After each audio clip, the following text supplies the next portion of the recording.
ang Merienda Time. Senyor Balita!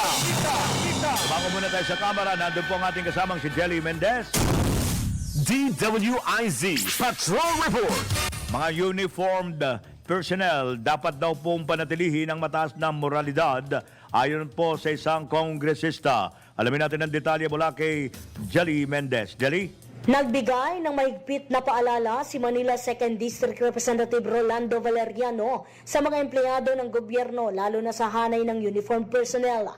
Ito ay ang panatilihin ng mataas na moralidad at igalang ang halaga ng pamilya.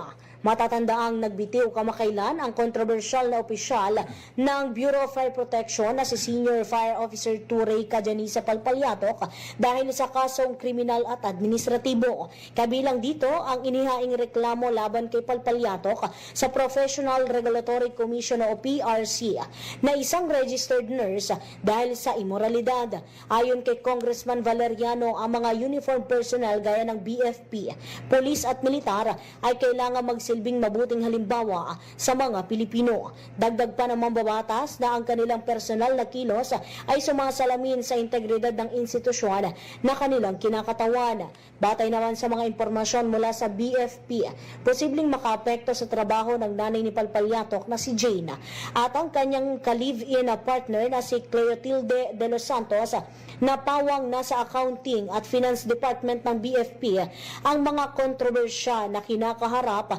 ni Senior Fire Officer 2 Palpalyatok.